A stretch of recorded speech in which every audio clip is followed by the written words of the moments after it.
बर'फोरनि रंजालि बैसागु खुंफुं आफादफोरा सरकारि अनसुंथाइनिफ्राय जानगाराव थानांदों। क'क्राझार जिल्लायाव बर'फोरनि गोबां बोसोर जानाय रंजालि बैसागु खुंफुं आफादफोर दं।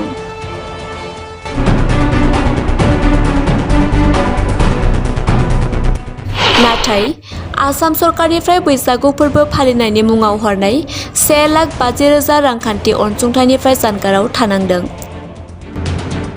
क'क्राझारनिफ्राय मोन 11 बैसागु खुंफुं आफादफोरा सरकारि अनसुंथाइनि थाखाय सायख'जानो हादों। नाथाय दुखुनांथाव बाथ्रा दि बर'फोरनि मोनसेबो बैसागु खुंफुं आफादफोरा रांखान्थि अनसुंथाइनि फारिलाइयाव दैखांजायासै।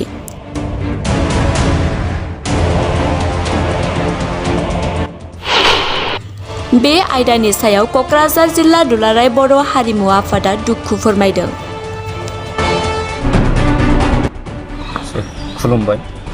गिबियावनो आंनि गोसो गोरबोनि अननाय आरो सिबिनाय आरो हारिमुआरि मानखौ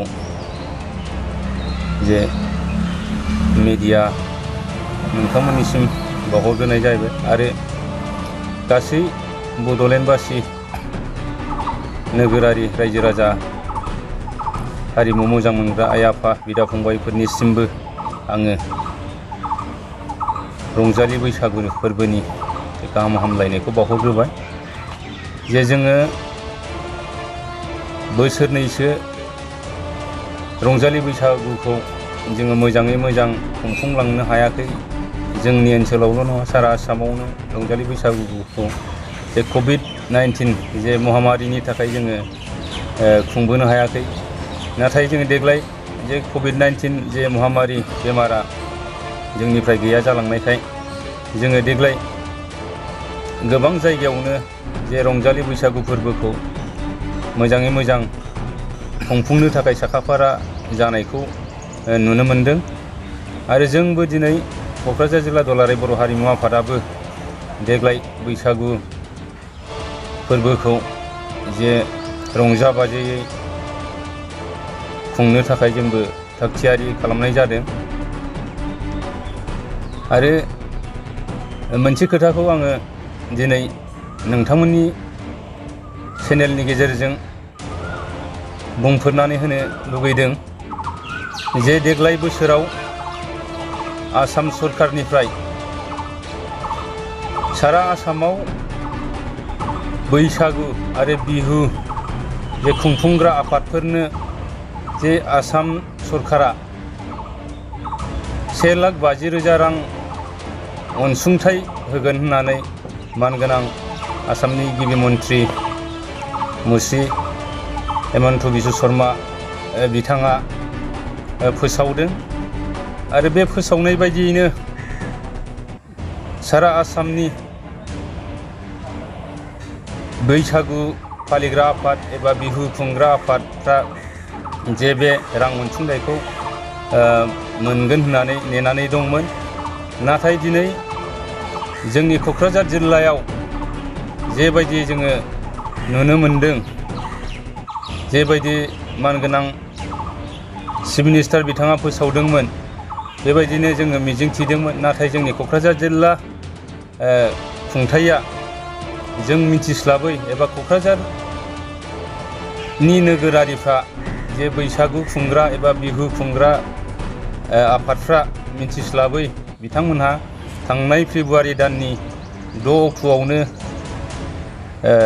11थाल' बिहु खुंग्रा एबा बैसागु खुंग्रा आफादफोरखौ बिथांमोनहा सेलेक्सन खालामनानै डिसि अफिसनिफ्राय दिसपुरसिम हरबाय। जोङो नेबाय थादोंमोन जे बिथांमोनहा माबा मोनसे फोसावनानै होयो नामा, नटिफिकेसन होयो नामा, जों बेखौ नेबाय थादोंमोन।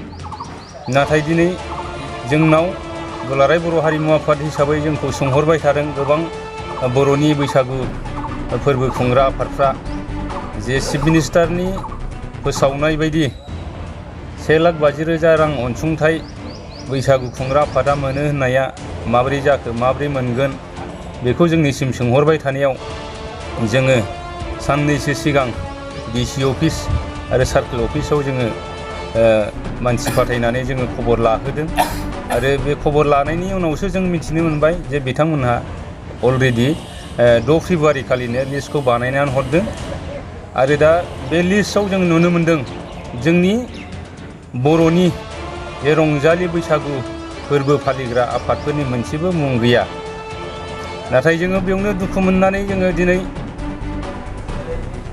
नोंथांमोननि गेजेरजों जोङो बुंनो लुगैदों जे आसामाव थानाय गुबुन गुबुन हारि माहारि बिथांमोनहा सोरबा बैसागु खुंनो हागौ, सोरबा बिहु खुंनो हागौ, सोरबा बिसुवा खुंनो हागौ। गासैबो हारि माहारियानो जे गोदान बोसोरखौ बरायनायनि मुङै जे मोनसे फोरबो फालियो जे बिथांमोननोसो मानगोनां चिफ मिनिस्टार बिथाङा बे मोनसे आसनिखौ जे फोसावदोंमोन। नाथाय जोङो दिनै क'क्राझार जिल्ला हिसाबै जोंनि बैसागु खुंग्रा आफादफ्रा रंजालि बैसागु फालिग्रा आफादफोरा दिनै बे आसनिनिफ्राय जे जों जानगाराव थानो गोनां जादों। दुखु गोनां बाथ्राया बेनो जे क'क्राझार जिल्ला प्रसासननिफ्राय जे मोनसे एडभार्टाइजमेन्ट एबा मोनसे नटिफिकेसन एबा मोनसे फोसावनाय जों होजानो लुगैदोंमोन। जोङो मोनथियाखै जे बिथांमोनहाबो दिनै जोंनि गेजेराव जे फोसावदोंमोन बे आसनिखौ लानानै रायजो राजाफोरनो मिथिहोनो थाखाय बेखौ बिथांमोनहाबो खिथानो रोङा। बेनि थाखायनो आङो खावलायनो लुगैदों जे फैबाय थानाय समाव जाहाथे इयुनाव बेबायदि जे माइ गाब जुजाय बासिलायनाय एबा जोंखौ नासयनाय बायदि जोङो मोनदों। आरो आङो नोंथांमोननि चेनेलनि थ्रुयै जे मानगोनां आसामनि गिबि मन्त्रि हेमन्त बिश्व शर्मा मानगोनां बिथांखौ जे खावलायनो लुगैदों जे दाबो बिथाङा सम दङ बैसागु फोरबोखौ फालिनो थाखाय। जे जोंहा गोदान बोसोरा सफैथ'वाखै, बेनि थाखायनो दाबो सम दङ जे बिथाङा जाहाथे मोनसे फोसावनाय जे होनानै जे गासिबो जोंनि आसामनि बैसागु खुंग्रा आफाद बा सोरबा थालांनाय बिहु खुंग्रा आफादफ्रा जाहाथे समानै बे अनसुंथाइखौ मोननानै जे गाव गावनि जे बोसोर गोदाननि फोरबो फालिनाय बेखौ खुंफुंनो हायो। आं बेखौ मानगोनां डक्टर हेमन्त बिश्व शर्मा सारखौ जे खावलायनो लुगैदों। आरो जोंनि जे बिटिआरनि मानगोनां चिफ प्रमद बर' सारखौबो आङो खावलायनो लुगैदों जे आसामनि गिबि मन्त्रि बिथाङा फोसावनाय बायदियैनो जोंनि बिटिआर हालामाव थानाय बिहु, बैसागु फोरबो बा बिसुवा फोरबो बे खुंग्रा आफादफोरनो जाहाथे बिथाङाबो गावनि हानाय बायदि जे अनसुंथाइखौ होनानै जोंनि गाव गावनि हारि माहारिनि जे बोसोर गोदानखौ फालिनायजों लोगोसे फोरबो खुंनायखौ जाहाथे बिथाङा मदद होयो। आं बेखौनो नोंथांमोननि चेनेलनि थ्रुयै खावलायदों। जायनि थाखाय जोङो बुंनांगोन नंगौ बे दायखौ क'क्राझार जिल्ला खुंथाया रुजुननानै लानांगोन। मानोना बिथांमोनहा बुंदों दिसपुरनिफ्राय 5 फेब्रुवारि खालि जे मोनसे अर्डार लेखा फैदोंनो, ओमफ्राय 6 फेब्रुवारियावनो बिथांमोनहा जे मोन 11थाल' जे आफादफोरखौ सेलेक्सन खालामनानै हरदों। आरो बे सानसेल' सम लानानै बिथांमोनहा सेलेक्सन खालामनानै हरनायाव गोबां आफादफोर दङ। क'क्राझार जिल्लायाव गैयाबाबो नोङो 200निफ्राय लानानै बेनिफ्राय बांसिन बैसागु खुंग्रा बा बिहु खुंग्रा आफादफोर दङ। दा बिथांमोनखौ मिथिहोआलासै 11थाल' बे बैसागु खुंग्रा एबा बिहु खुंग्रा आफादफोरखौ सेलेक्सन खालामनानै हरनायाव जोंनि गोबां बिहु खुंग्रा बैसागु खुंग्रा आफादफ्रा थालांदों।